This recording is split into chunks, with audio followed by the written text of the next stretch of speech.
यहाँ आसमान से दुश्मन की तरह बरसती है आग।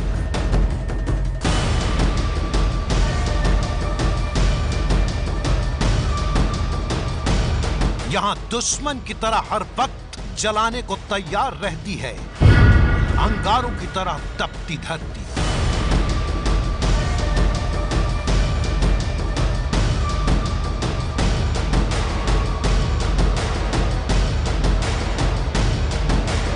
यहाँ दूर दूर तक वैली, बंजर जमीन और नमकीन हवाएं दुश्मन की तरह अचानक वार करती हैं।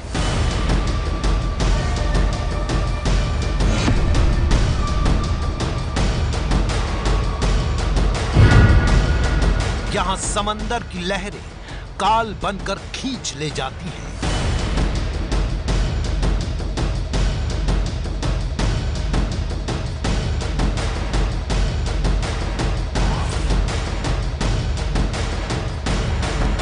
यहाँ दलदल भी छिपा हुआ दुश्मन है जो कब लील जाए कोई नहीं जानता।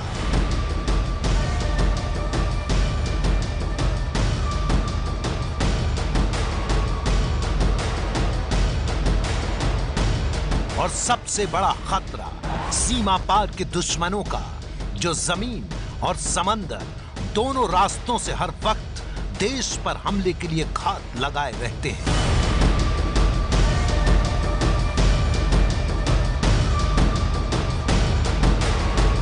ऐसे ही खतरों और दुश्मनों से भरे इलाके में आज आपको ले जा रहा है एबीपी न्यूज।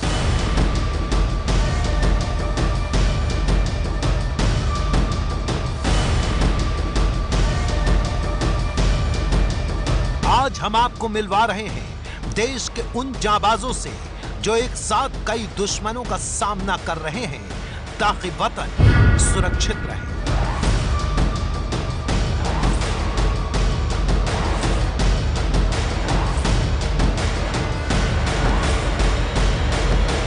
आपको मिलवा रहे हैं उन बहादुर जवानों से जो कुदरती दुश्मनों की घंटी बजा रहे हैं ताकि आप सुकून से रहें।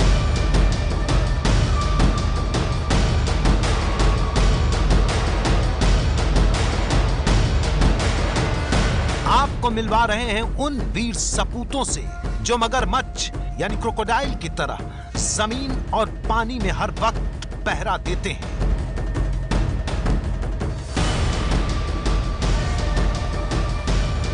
क्रोकोडाइल की तरह ही अपने दुश्मन को ये बचने का जरा सा भी मौका नहीं देते और ये तैयार है पाकिस्तानी दुश्मनों की घंटी बजाने के लिए।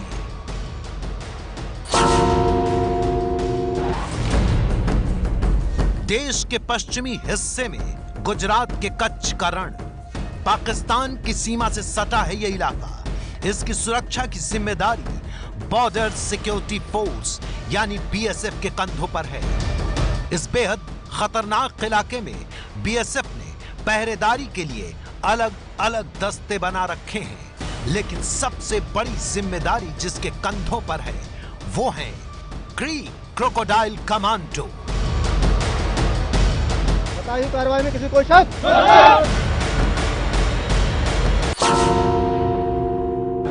गर्मी इन दिनों देश में कहर बरपा रही है। गर्मी से राहत पाने के लिए कुछ लोग एसी कूलर का सहारा ले रहे हैं तो कुछ लोग पंखे से अपना काम चला रहे हैं। लेकिन ऐसे कड़े मौसम में भी हमारे ही बीच से निकले चंद नागरिक ऐसे भी हैं जो कि गर्मी को गले लगाते हुए अपना फर्ज अदा कर रहे हैं, हमारी और आपकी हिफाजत का फर्ज। हम ऐसे ही लोगों के बीच आए हैं कुछ वक्त बिताने के लिए और ये महसूस करने के लिए कि जब सूरज आग बरसा रहा हो और जब धरती तप रही हो तो वो कौन सा ऐसा जज्बा है जो कि इनकी हिम्मत को बरकरार रखता है।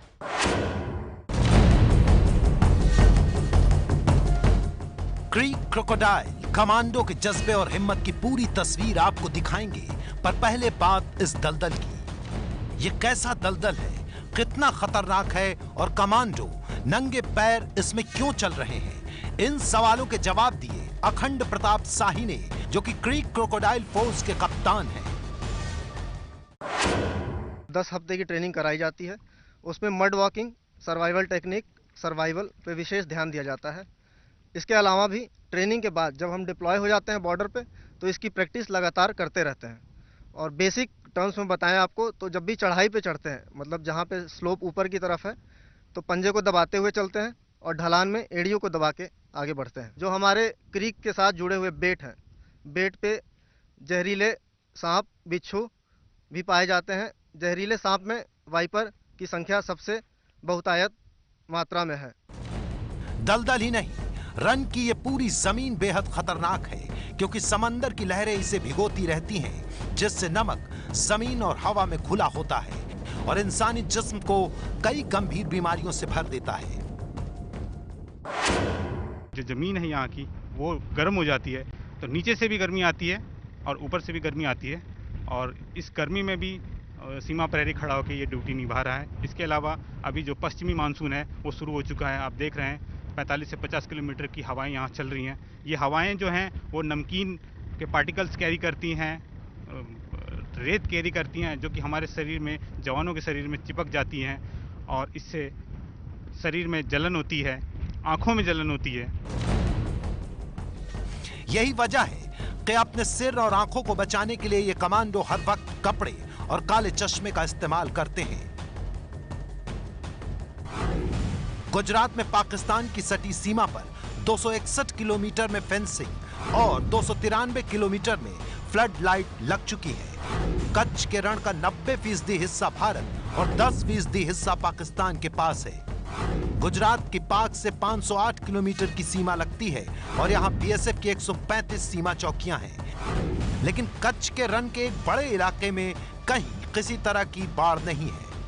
ऐसे में सवाल यह है कि दूर तक फैले इस संवेदनशील इलाके में बीएसएफ आखिर कैसे हर वक्त पहरेदारी कर पाती है। तो लीजिए देखिए।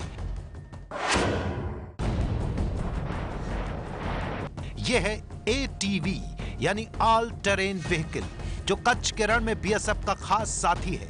यह खास तरह की गाड़ियां जमीन में, पानी में, पहाड़ी और ढलान वाले इलाकों में आसानी से दौड़ती हैं, जिससे जवान कम वक्त में दूर तक का फासला तय कर पाते हैं। जिस इलाके में दोनों देशों के बीच बाड़बंदी नहीं है, वहां यह चुनौती भी बहुत बड़ी है कि आप भारत और पाकिस्तान सीमा के बीच फर्क कैसे करें। भारत पाकिस्तान की सरहद पर यह है पिलर नंबर 1175। यहां तक दोनों देशों के बीच की सीमा निर्विवाद है। अगर मैं यहां से एक कदम भी आगे बढ़ता हूं तो मैं पाकिस्तान की जमीन पर रहूंगा। मान लीजिए कि मैं अगर पाकिस्तान की धरती पर आ भी जाता हूं, तब भी पाकिस्तानियों को नहीं पता चलेगा, क्योंकि यहां पर दूर दूर तक ना तो कोई पाकिस्तानी रेंजर नजर आ रहा है और ना ही कोई पाकिस्तानी फौजी। समंदर भी यहां दोनों देशों के बीच सीमा के तौर पर बटा हुआ है। पाकिस्तानी दुश्मन अक्सर खाड़ियों और नालों के रास्ते भारत की समुद्री सीमा में घुस जाते हैं। ऐसे में समंदर में निगरानी के लिए बीएसएफ के लिए मददगार बनती हैं ये फास्ट अटैक क्राफ्ट और ये स्पीड बोट। पानी का जो टर्बुलेंस होता है, जो लहरें होती हैं, जो अप एंड डाउन्स होते हैं, उसको रोलिंग एंड पिचिंग कहते हैं। और इस सिचुएशन में जबकि बोट के ऊपर एक सिंगल आदमी को खड़े हो पाना मुश्किल होता है, उस सिचुएशन में भी जो हमारे जवान होते हैं, जो क्रीक क्रोकोडाइल्स हैं, वो न सिर्फ अपने आप को बैलेंस करके रखते हैं बल्कि एरिया को भी डोमिनेट करते हैं। ये सबसे बड़ी चुनौती होती है उनके सामने। टाइड्स के हिसाब से हमारी जो मूवमेंट्स होती है वो होती है, कभी हाई टाइड होता है, कभी लो टाइड होता है। जैसा कि आपने देखा कि कभी पानी इतनी तेज़ी से आ जाता है कि जो मड्स होते हैं वो सबमर्ज हो जाते हैं। उस सिचुएशन में हमारी बोट्स का चल पाना और पेट्रोलिंग वॉक और पेट्रोल कर पाना बहुत मुश्किल हो जाता है। ये सबसे बड़ी चुनौती होती है हमारे सामने। दुश्मन चाहे सीमा पार का हो या फिर कुदरती, बीएसएफ और उसकी क्रीक क्रोकोडाइल फोर्स हर वक्त चौकन्नी रहती है। कच्छ का रण फिलहाल बेहद गर्म है और अप्रैल मई महीने में तो तापमान यहाँ 50 डिग्री तक पहुंच जाता है। मैं इस वक्त गुजरात के सियाचिन में हूं। जी हां, सियाचिन। कुछ लोगों को कच्छ के रण की तुलना दुनिया के सबसे ऊंचे मैदान जंग सियाचिन से करना अजीब लग सकता है, लेकिन यह तुलना इसलिए क्योंकि इन दोनों ही ठिकानों पर मौसम की इंतहा होती है। जहां एक और सियाचिन में असहनीय ठंड होती है, तो वहीं कच्छ में असहनीय गर्मी। भीषण गर्मी में गश्त लगाते जवानों को बार बार पानी पीना पड़ता है, क्योंकि शरीर का पानी नमकीन हवा और तापमान तेजी से उड़ाते हैं। ऐसे में आपके मन में सवाल होगा कि समुद्र से घिरे इस इलाके में सैनिकों के पीने के लिए मीठा पानी कैसे आता होगा? तो इसका जवाब भी आपको हैरान कर देगा।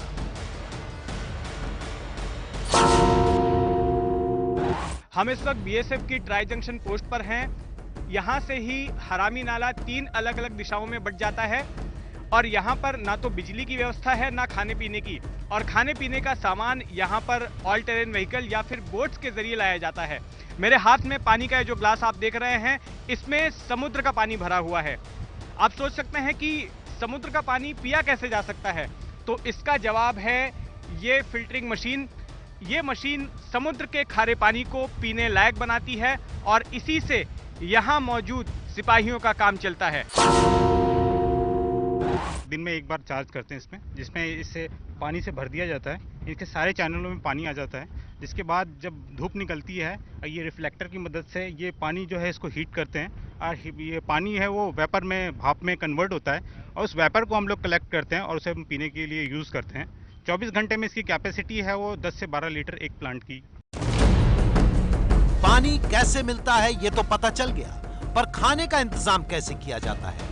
नमक की जमीन पर खाना सुरक्षित कैसे रहता है?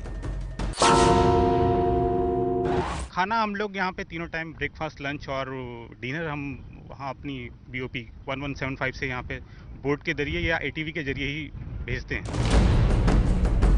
ऐसे में सवाल यह भी है कि अगर यहाँ सब कुछ इतना मुश्किल है तो फिर ऐसी क्या बात है जो इन्हें इस दलदल में मजबूती से खड़ा रखती है? भारत माता की सेवा करने का जो जज्बा है, इससे प्रेरित होकर हम लोग सीमा सुरक्षा बल में कठिन ड्यूटी दे रहे हैं ताकि हमारे भाई जो भी नॉर्मल डेली लाइफ लीड कर रहे हैं उसको कर सकें। कुछ लोग होते हैं जिनके दिमाग में होता है कुछ अलग करने का। हम लोग भी उन्हीं में से एक हैं जो अपने देश के लिए कुछ कर गुजरना चाहते हैं। इस जज्बे और शौर्य की और कहानियां दिखाएंगे आपको, ताकि आपको पता रहे कि आप किसके हाथों में कितने महफूज हैं। गुजरात में कच्छ के रण से घंटी बजाओ के लिए कैमरामैन सचिन शिंदे के साथ संवाददाता जितेंद्र दीक्षित की रिपोर्ट।